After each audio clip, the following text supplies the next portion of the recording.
No último estudo que nós tivemos, sobre o Apocalipse, nós terminamos o capítulo 6 falamos até o sexto selo, até a abertura do sexto selo, nós vimos. Entre o sexto selo e o sétimo selo, existe um espaço de tempo que a gente chama de interlúdio. O que seria esse interlúdio?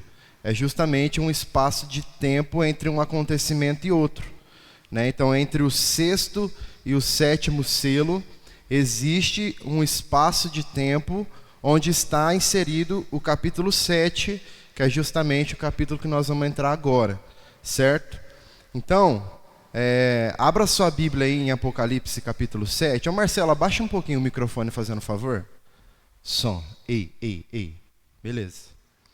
Apocalipse 7, nós vamos ler de 1 a 8. Hoje nós vamos falar um pouco sobre quem são os 144 mil selados do Apocalipse. É um tema que muito se fala, que muito se opina, e às vezes a gente acaba não tendo uma posição muito bem definida quanto a isso, principalmente para debater aos sábados pela manhã, na porta de casa. Mas vamos ler o que diz o texto. Versículo 1. Depois disso, vi 4 anjos em pé nos 4 cantos da terra, segurando os 4 ventos da terra, para que nenhum vento soprasse sobre a terra, nem sobre o mar, nem sobre árvore alguma. Vi outro anjo que subia da nascente do sol, tendo o selo do Deus vivo. Ele gritou com voz bem forte aos 4 anjos, aqueles que tinham recebido poder para causar dano à terra e ao mar, dizendo: não danifiquem a terra, nem o mar, nem as árvores, até marcarmos com um selo a testa dos servos do nosso Deus. Então ouvi o número dos que foram marcados com o selo. Eram 144 mil de todas as tribos dos filhos de Israel. Da tribo de Judá foram marcados com o selo 12 mil. Da tribo de Ruben, 12 mil. Da tribo de Gade, 12 mil. Da tribo de Asser, 12 mil. Da tribo de Naftali, 12 mil. Da tribo de Manassés, 12 mil. Da tribo de Simeão, 12 mil. Da tribo de Levi, 12 mil. Da tribo de Issacar, 12 mil. Da tribo de Zebulon, 12 mil. Da tribo de José, 12 mil. Da tribo de Benjamim foram marcados com o selo 12 mil. Ok? Só para nós recapitularmos um pouco aqui, que a gente sempre precisa lembrar quando nós vamos tratar do livro de Apocalipse. Primeiro, é que a nossa leitura do livro do Apocalipse, ela não pode ser uma leitura literal, ou seja, levando realmente ao pé da letra exatamente como está escrito aqui.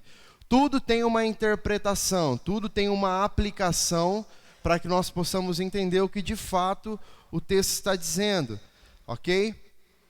É importante também nós lembrarmos que, como nós já estudamos, o livro, os acontecimentos que acontecem aqui, que estão descritos no livro do Apocalipse, eles não acontecem de forma sequencial, em uma ordem cronológica, mas são os mesmos acontecimentos que são vistos de panoramas diferentes, com olhares, com visões diferentes, por outros ângulos, ok?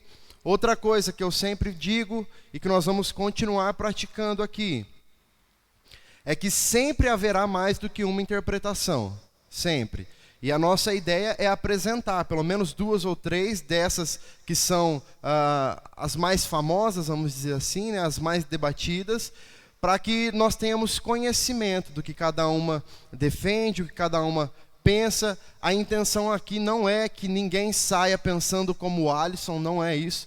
Até porque eu também tenho os meus questionamentos em relação ao livro de Apocalipse, assim como eu acho que todos vão ter, e muitos desses questionamentos eles só serão resolvidos quando Jesus voltar, e a gente vai de fato entender, era assim, Mas até lá, irmãos, A gente só precisa entender como as coisas irão funcionar.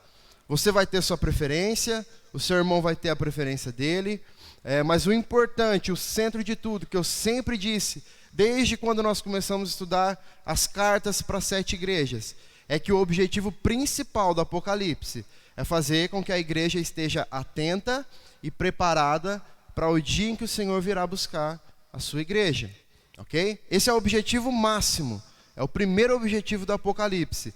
É um objetivo que nos traz esperança, que nos traz refrigério de saber que chegará este dia em que o Senhor virá nos buscar e nos levará para morar com Ele, nos tirando deste mundo de tristeza, de dor, para um lugar onde não haverá mais angústia, onde não haverá mais choro, onde não haverá mais tristeza, ok?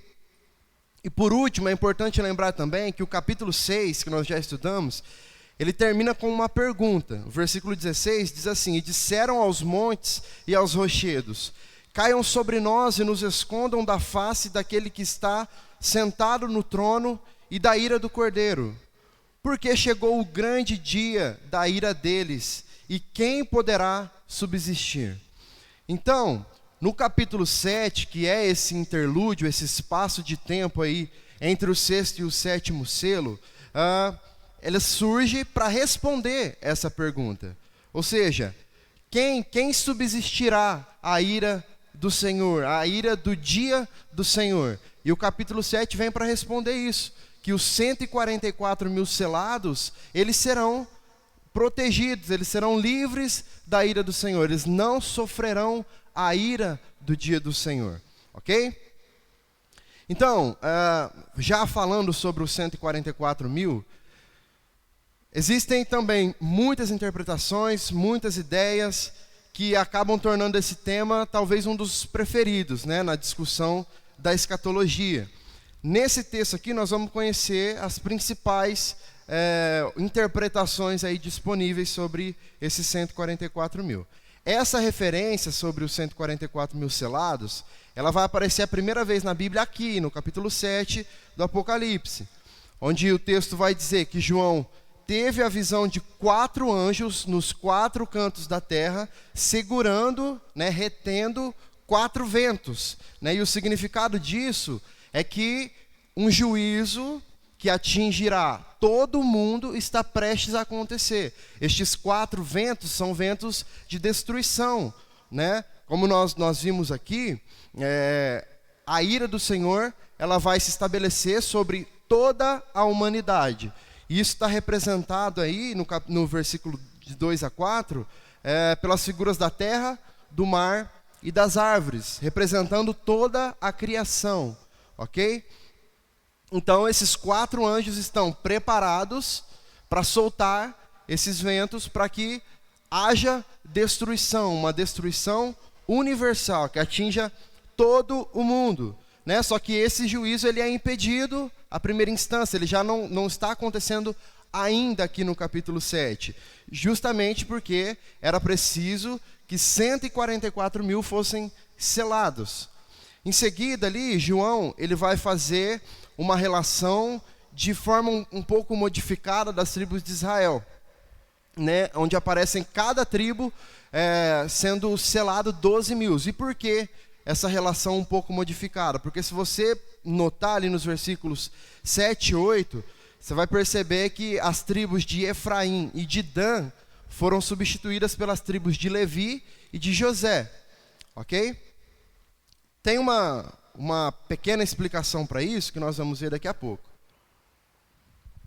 Bom, então vamos introduzir então falando sobre a visão dos testemunhas de Jeová. Então, em relação aos 144 mil, porque talvez eles deixaram essa parte da Bíblia mais famosa do que nós mesmos, né?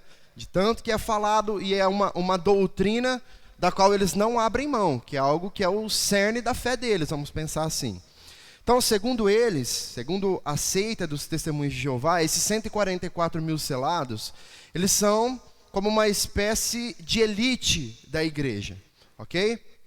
Que é formada por homens e por mulheres que foram ungidos por Deus para se tornarem reis e sacerdotes de um mundo que ainda há de vir, de um tempo, de um reinado vindouro, que ainda virá quando Jesus voltar, no caso, quando Jesus vier, né? Então, para eles, apenas esses 144 mil é os que irão morar no céu, ok? O restante da terra ficará na terra, sendo governado por Cristo, da mesma maneira. Mas esses 144 mil seria como os preferidos de Deus que iriam morar com Ele no céu, então, ok? Então, essa é a ideia por trás daquilo que os testemunhas de Jeová defendem em relação aos 144 mil, ok? E aí nós vamos entrar então agora na interpretação que o cristianismo traz, né? Que nós como protestantes acreditamos e cremos. E aqui nós vamos tratar de duas delas, ok? A primeira interpretação é a interpretação dos dispensacionalistas. O que é o dispensacionalismo? Só para nós entendermos um pouquinho melhor. Primeiro, eles acreditam no arrebatamento da igreja de forma iminente, ou seja, eles acreditam que Jesus pode voltar a qualquer momento e arrebatar a sua igreja, né? E isso vai acontecer antes da tribulação. Eles também creem na distinção entre o Israel étnico, né, o povo de Israel, e a igreja. Eles creem na salvação de dois povos, né, de forma distinta, né? Eles creem que, por exemplo, as promessas de Deus ali no Antigo Testamento para o povo de Israel é aplicada apenas ao povo de Israel, né? Aquele povo, a antiga igreja do Antigo Testamento.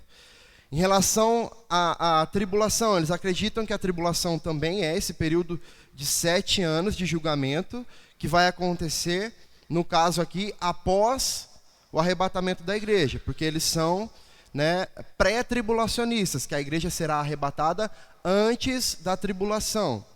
E sobre a crença do milênio também, eles também acreditam que Jesus voltará e a partir deste momento é que acontecerá o milênio, 1000 anos em que Jesus reinará e governará sobre a terra. E essa conclusão dos dispensacionalistas afeta também a questão dos 144 mil aqui, né? Porque ela vem de um estilo de organização e de interpretação do Apocalipse e das profecias bíblicas por si só, onde o Apocalipse se divide de forma cronológica, né? Como eu disse, essa não é a minha forma de ler o Apocalipse, tá? Mas para os dispensacionalistas, né, o Apocalipse ele acontece de forma sequencial. Um acontecimento vem acontecendo após o outro, ok? Então, para esse grupo aqui, Deus teria dois povos distintos, né, que seria Israel e a igreja. Ou seja, existe uma distinção, então existiria, no caso, uma distinção nos planos e nos propósitos de Deus, que atingiria o povo de Israel de forma específica e atingiria a igreja aqui de forma específica. E em relação à interpretação do livro do Apocalipse, mais especificamente, o entendimento é um entendimento de acontecimentos futuros, né? Aquilo que nós chamamos de interpretação futurista. Ou seja, que todas essas questões ainda acontecerão, que ainda estão por vir e que estão separadas para acontecer em um tempo determinado, dessa forma sequencial como eles creem, ok? Então é algo que vai acontecer um após o outro, mas que ainda não aconteceu. Alguns dos dispensacionalistas, eles acreditam que os judeus, né, que foram marcados e selados aí de forma pode ser até de forma visível ali, porque o texto diz que serão selados na sua fronte, né? Então alguns deles acreditam que essa marca, esse selo na sua fronte será algo visível, que todos vão ver, justamente para que se faça uma separação, né, e para que o anticristo não atinja essas pessoas. Será como um escudo, vamos dizer assim, de proteção. Outros dispensacionalistas acreditam que esse selo na fronte é algo apenas simbólico, que não é algo visível, físico, propriamente dito. Mas, de qualquer modo, todos eles vão concordar em dizer que os 144 mil selados serão poupados do juízo, né, que ainda acontecerá, do juízo de Deus. Outro argumento que eles têm, agora em relação à ausência das tribos de Efraim e de Dan, é que, como é mencionado lá no Antigo Testamento, essas duas tribos eram tribos que cultivavam a idolatria no meio deles. E por conta disso eles se desviaram, né, dos caminhos do Senhor. Inclusive, alguns deles vão defender também que o anticristo surgirá da tribo de Dan, certo? Justamente por essa falta das únicas duas tribos aqui sendo mencionadas nesse capítulo 7. Ok? Essa é a interpretação, então, do dispensacionalismo em relação aos 144.000. Tá? Agora, nós temos a interpretação que abrange os outros, né? Que seria o pré-milenismo histórico, que seria os amilenistas. E aí nós vamos perceber que tem um pouco de diferença entre essas duas interpretações. Para esses aqui, esse número de 144.000 é um número simbólico, ok? Que não pode ser representado e interpretado de maneira literal, como sendo exatamente 144.000 pessoas. E é importante também nós sabermos aqui que para eles, Deus tem apenas um povo, não há essa distinção então entre Israel e igreja. Seria todos um só povo, formado por judeus, por gentios, por Israel, né, pela igreja do Antigo Testamento, pela igreja atuante neste momento, né? E a base para isso seria Gálatas 6,16 e Romanos 6,8, de 6 a 8, na verdade. Nessa interpretação também, existem algumas diferenças ali entre eles. Alguns vão considerar que os 144.000 realmente são judeus cristãos, né, que fazem parte ali de Israel, mas que não se trata necessariamente de um número literal, como nós já dissemos. Então, esses 144.000 selados, eles representariam os judeus convertidos, né, mostrando que eles também fazem parte da igreja como um só povo. E essa conclusão aqui, ela surge pelo fato de que, quando nós lemos ali na sequência o texto, pode ser que apareçam duas multidões, uma de 144.000 e uma outra de número incontável, o texto vai dizer. Então, uma parte dessas pessoas que defendem aqui, os amilenistas, os pré-milenistas históricos, eles vão dizer então que os judeus convertidos, certo, durante esse período, são esses 144.000 selados, e todo o restante se encaixaria nessa multidão incontável, né, que seriam os gentios, né, vamos pensar assim, todo o restante do povo. Para alguns deles, eles fazem essa distinção. Outros estudiosos, eles vão dizer que os 144.000 selados, eles representam a igreja do Antigo e do Novo Testamento, tanto judeus quanto gentios, toda a igreja, de forma indistinta, né? Não há distinção e nem separação entre um e outro, ok? E aí nós vamos ver por que existe esse lado também, que pensa que é a mesma coisa, que é um só povo. Esse número, então, de onde surgiu, então, esse número de 144.000? Né? Existe uma explicação aqui que nós precisamos olhar para ela, nos lembrando de que a numerologia, né, tudo que envolve número dentro do Apocalipse tem um significado. Eles não estão ali, assim, né, à toa. Tem um número ali que eles pensaram e colocaram. Não, existe um porquê, ok? Como nós vimos lá no capítulo 4, quando nós falamos sobre os 24 anciãos, lembra? Que 12 deles eram os patriarcas e 12 deles os apóstolos, representando novamente a totalidade da igreja. Veja, uma mesma situação, uma mesma representação sendo vista por um ângulo diferente. João primeiro viu no céu a representação da totalidade da igreja, sendo representada pelos 24 anciãos, os 12 patriarcas, mais os 12 apóstolos. viu lá no céu já, sendo contemplados pela glória de Deus diante do trono de Deus. Agora aqui João está vendo a representação da totalidade da igreja novamente, mas olhando por uma outra perspectiva, como se ele estivesse olhando de cima para baixo agora, e não mais de baixo para cima. Ele continua vendo a mesma situação, mas por ângulos distintos. Então, o que representaria aqui novamente para ele? A igreja do Antigo e a igreja do Novo. Isso aqui vai ficar um pouco mais evidente, essa descrição simbólica, quando nós pensamos na Nova Jerusalém. Lá no Apocalipse capítulo 21, que nós ainda vamos ver lá na frente, vai falar sobre 12 portas com o nome das 12 tribos e 12 fundamentos com o nome dos 12 apóstolos. E em seu muro, em volta, tem a altura de 144 côvados. Ok? Então, qual seria a conta? 12 vezes 12, que é igual a 144, ok? Eu fiz na calculadora, tá? Eu sou de humanas, eu não sou de exatas. Igual a 144, resultando então, né, nessa quantidade. Mas por que 1000? Justamente para representar essa multidão incontável.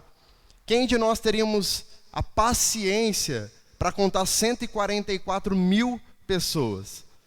Quando você olha, quando você está diante de uma multidão de 144 mil, e você olha a olho nu, você pensa que é uma multidão incontável, que você não consegue ter dimensão de quantas pessoas tem ali. Você não consegue, a olho nu, batendo o seu olho assim, saber quantas pessoas tem numa multidão de 144 mil pessoas. Às vezes a gente assiste o futebol ali, a gente vê um estádio com 50 mil pessoas, já parece uma imensidão de pessoas. Você imagina 144 mil. Então, aqui vem a explicação, então, para a questão dos amilenistas aqui, entenderem que é uma coisa só, que seria um povo só, que não há essa distinção. Por quê? O que eles entendem? Quando o texto cita os 144 mil selados e distingue isso, divide da grande multidão incontável, o que seria? Para Deus, aos olhos de Deus, diferente de nós, quando ele olha para 144 mil, ele sabe quantos tem.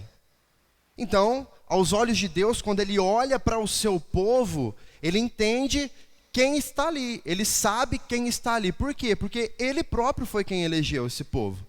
É ele quem morreu por essas pessoas. Então, segundo a visão de Deus, olhando para o seu povo, a Bíblia não diz que ele nos formou, ele nos criou.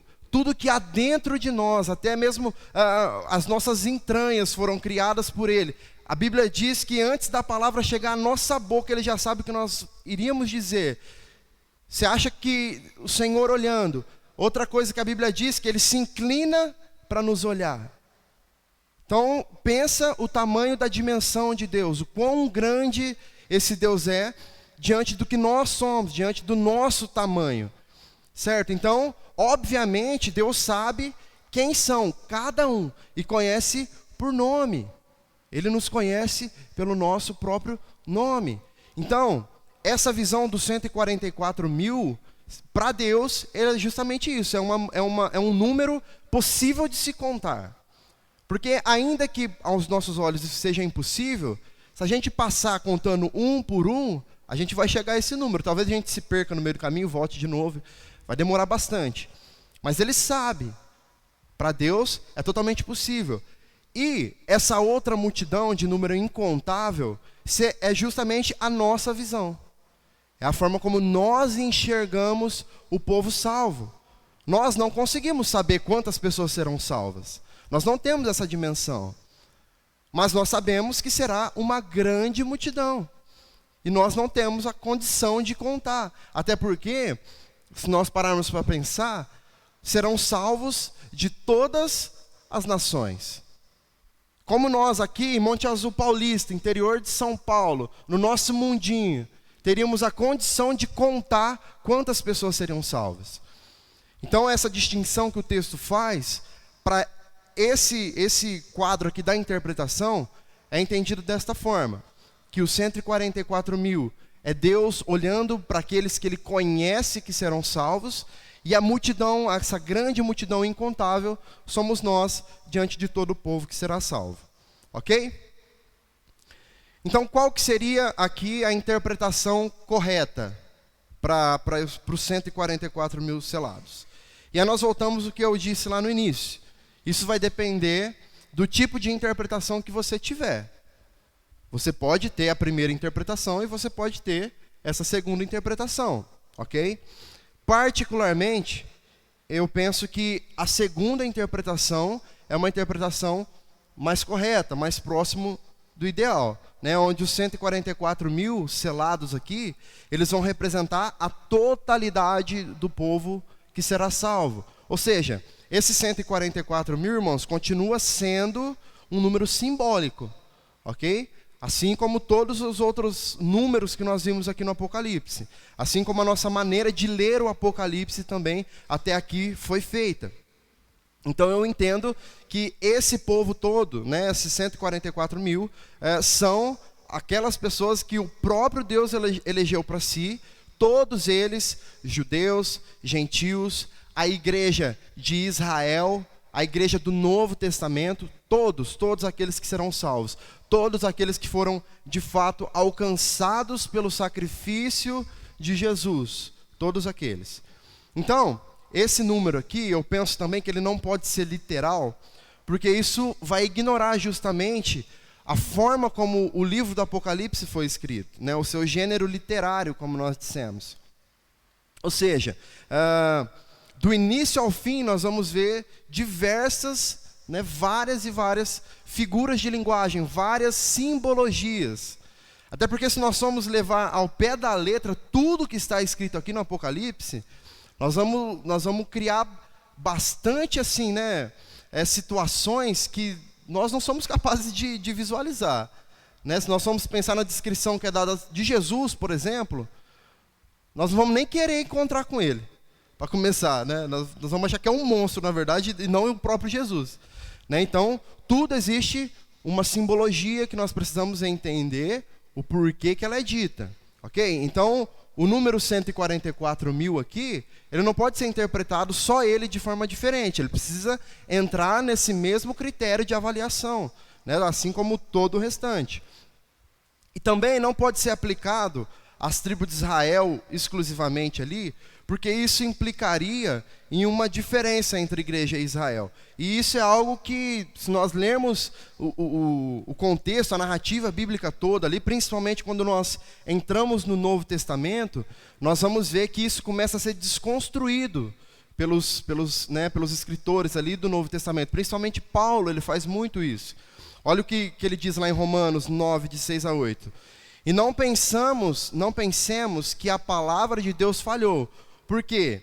Nem todos os de Israel são de fato israelitas. Nem por serem descendentes de Isaac, nem por serem descendentes de Abraão, são todos filhos. Pelo contrário, por meio de Isaac será chamada a sua descendência. Isto é, não são os filhos da carne que são os filhos de Deus, mas os filhos da promessa é que são contados como descendência. Se nós olhássemos para essa distinção, nós precisaríamos entender então que todo o Israel seria salvo. Mas de acordo com esse texto, nem todo filho de Israel é um filho da promessa. Aqueles, não é porque são descendentes, né, biologicamente de Abraão, que são de fato os filhos na fé de Abraão. A descendência de Isaac, ou seja, existe um povo escolhido que será salvo em Israel, na Israel étnica também, que simplesmente será unido a todo o restante do povo que será salvo. É óbvio que a nação de Israel, o povo de Israel, tem a sua importância, tudo começou ali, né? Dali foi o princípio, dali partiu tudo para que nós chegássemos aqui, mas no momento da salvação, isso será completamente unificado, ok? Então, como o texto diz, todos que são de Cristo são descendentes de Abraão, filhos na fé de Abraão. Não só aqueles que nasceram, que foram nascidos biologicamente dele. Ou seja, Abraão é pai de todos aqueles que creem em Jesus. Por isso que quando nós morremos, nós vamos para o seio de Abraão. Estaremos lá, nos encontraremos com ele, ok? Então, os verdadeiros judeus aqui, eles não são esses descendentes físicos de Abraão, mas os descendentes espirituais. Romanos 2, 28 e 29 também vai dizer isso. Então, aquele que serve a Deus em espírito e se gloria em Jesus Cristo, não confiando na carne, são aqueles então que de fato recebem a verdadeira circuncisão. Filipenses 3:3 vai falar sobre isso também. Outro fator que, na minha opinião, complica a aplicação desse número aí, né, somente a tribo de Israel, é justamente a ausência das tribos de Dan e de Efraim, sem nenhuma justificativa. Porque, biblicamente falando, não existe uma justificativa clara, direta e convincente para isso. Ok? Como nós dissemos, existe um relato bíblico, lá em Deuteronômio 29, que vai falar que essas duas tribos realmente foram tomadas pela idolatria. A idolatria tomou conta deles, né? Se infiltrou no meio deles. E consequentemente, eles se afastaram do Deus verdadeiro por causa disso, né? Só que nós entendermos que o anticristo virá justamente dessas tribos, é um pouco de preciosismo, de pretensão da nossa parte, né? É mais uma alegoria para se criar uma narrativa, para se criar uma história, do que uma verdade embasada, porque não há nenhum embasamento para isso. A questão é que nós, como seres humanos, curiosos que somos, nós queremos saber quem vai ser o anticristo. De onde vai vir o anticristo? Será que vai vir dos Estados Unidos? Será que vai vir da Rússia, da Ucrânia? Será que vai vir do Brasil? Será que é o Lula, o anticristo? Será que muito já se cria, né, há um tempo atrás, era uma crença muito forte de que seria o Papa também, né, o anticristo. Isso acontece justamente por essa nossa curiosidade, de querer ter nas nossas mãos o domínio, o controle, justamente para estar preparado para esse momento, né? Por quê? Porque sabendo quem é, porque a Bíblia diz, irmãos, que o anticristo, ele enganará até mesmo, né, aqueles que estão na igreja, que são fiéis a Deus, que servem ao Senhor. Até mesmo esses irão balançar e alguns se enganarão. Então isso gera um pouco de temor no nosso coração. De temor não, de medo mesmo, né? Não é temor não, é medo mesmo. Então, consequentemente, a gente tem essa vontade, esse desejo por saber quem é. Mas nós não vamos saber. Ou seja, nós não temos a condição de olhar para uma pessoa, neste momento, apontar o dedo para ela e dizer, este fulano aqui é o anticristo já, ó, pode ter certeza que é ele. Talvez ele não tenha nem nascido ainda. Nós não sabemos, nós não temos o controle do tempo em que as coisas irão acontecer. Nós sabemos que está próximo. Mas, desde o momento em que Jesus ascendeu aos céus, está próximo. E cá estamos nós, 2000 anos depois. A certeza que nós temos é que está cada vez mais próximo. Isso não se discute. E vai acontecer. E quando acontecer, aqueles que de fato estiverem preparados, aqueles que de fato, no decorrer da sua vida, se apegaram às verdades do Evangelho, foram fiéis à palavra, têm conhecimento da palavra da verdade, esses não se enganarão. Então a nossa preocupação, esse medo que nós temos talvez hoje, ele precisa ser convertido, ele precisa se tornar um combustível que nos leve a nos aprofundarmos no conhecimento das Escrituras. É isso que vai garantir que quando acontecer, nós não sejamos enganados.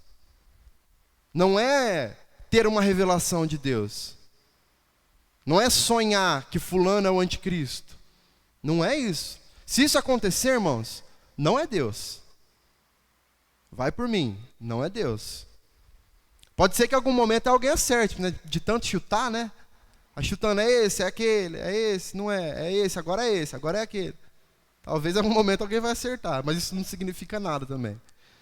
Certo? Então, essa troca que existe aí, então, das tribos, ela não pode ser encontrada em nenhum outro livro da Bíblia, e nós não podemos chegar a uma conclusão tão, né, viajada dessa de falar que elas não estão porque o anticristo vai vir dali. Né? Não significa nada. É simplesmente um povo que se desviou dos caminhos do Senhor e saiu da rota. Como nós vemos tantos e tantos casos de pessoas que passam por isso, que começam a sua caminhada, que são servos de Deus, que estão servindo a Cristo, mas que em algum momento somem, que em algum momento se desviam e não voltam mais. Ok? E para finalizar aqui, lá se nós vermos lá no capítulo 14 do Apocalipse, vai mostrar então claramente que os 144 mil selados, eles foram comprados de toda a terra. Olha o que diz lá o capítulo 14, versículos de 3 a 5. Entoavam um cântico novo diante do trono, diante dos 4 seres viventes e dos anciãos. E ninguém podia aprender o cântico, senão os 144 mil que foram comprados da terra. Estes são os que não se macularam por mulheres, porque são virgens. Eles seguem o Cordeiro por onde quer que ele vá. São os que foram comprados dentre todos os seres humanos. Primícias para Deus e para o Cordeiro. E não se achou mentira na sua boca. Nem não tem mácula. Então, na continuação da visão ali depois, aqui ficou claro, né? Comprados de toda a terra, entre todos os seres humanos. Então não tem por que nós pensarmos nessa distinção para os 144 mil selados. Porque o texto disse claramente que quem irá aprender esse cântico novo serão os 144 mil comprados de toda a terra. São comprados os que foram comprados dentre todos os seres humanos. Ok? Então, é uma abrangência geral, para todos. Não existe essa distinção. Não tem por que nós pensarmos nessa distinção aqui. Na continuação da visão de João, aqui então, a partir do versículo 9, que nós não lemos aqui, os santos, ou seja, os salvos que foram selados na terra, eles são vistos em seguida no céu, vestidos com roupas brancas, né, que para representar a sua glorificação, para representar a salvação, a pureza, a vitória, né, que eles alcançaram, e também segurando ramos de palmeiras nas mãos, fazendo aí uma alusão à festa dos tabernáculos, né, que trazia a memória do povo de Israel, os 40 anos ali de peregrinação que eles tiveram, e o cuidado que Deus teve sobre a vida deles. Então por que isso está representado no céu também? Porque aqui no caso, essa peregrinação seria a sua vida, a sua jornada nesta vida, para que chegassem ao céu. Né? Todo o período da vida em que Deus tem sustentado o seu povo, e por fim, nós conseguiremos chegar no céu. Essa peregrinação, então, que leva o povo de Deus para o seu lar definitivo. Certo?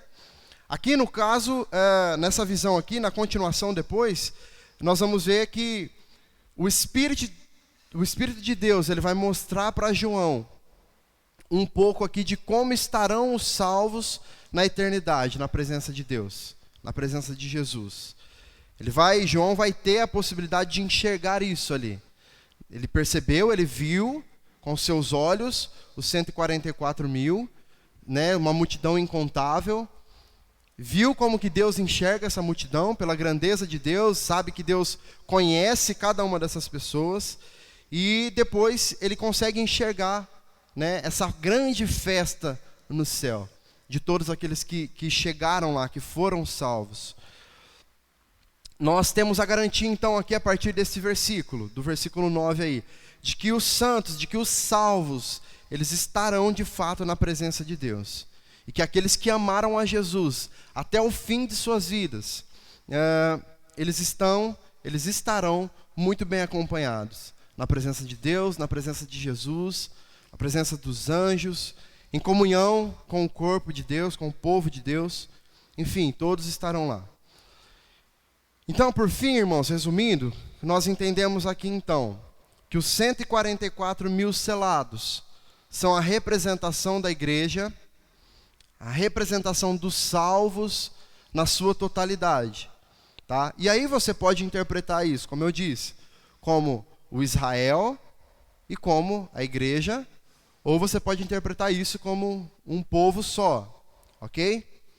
O fato é que todos serão salvos, entendeu? É por isso que nós, principalmente quando se trata de Apocalipse, nós precisamos sempre dar um passo atrás em humildade, porque sempre, irmãos, independente de tudo que acontece, como acontece e quando acontece, tudo sempre dará no mesmo lugar.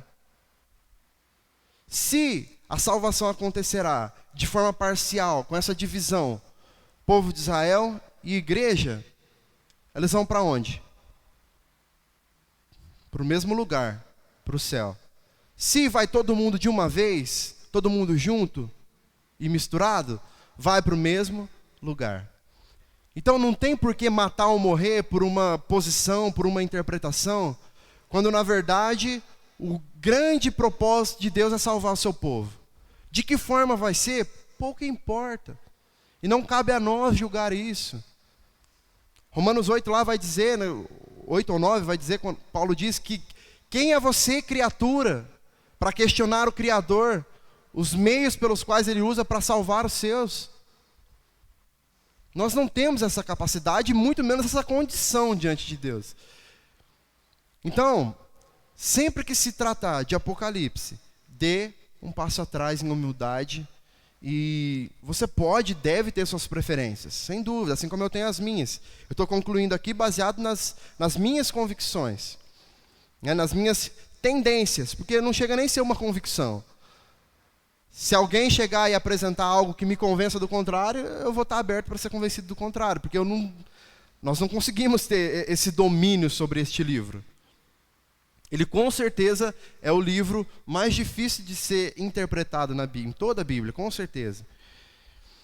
Então esses 144 mil vão representar o povo de Deus que será salvo. Se separado ou junto, não importa. Toda essa totalidade dos salvos. Ele aparece então também, esse número de 144, na multiplicação dos 12 patriarcas, representando a igreja do Antigo Testamento, e os 12 apóstolos, representando a igreja do Novo Testamento. E aí eles são multiplicados por 1000, justamente para representar essa grande multidão que será salva. Multidão é essa que, para Deus, é um número que Ele conhece, totalmente possível de se contar, e que para nós é um número incontável, né? Como as estrelas do céu, como as areias do mar. Nós não temos a capacidade de contar a olho nu. Ok? Então, essa é a nossa aula de hoje, o nosso estudo de hoje, falando um pouco então sobre os 144 mil selados.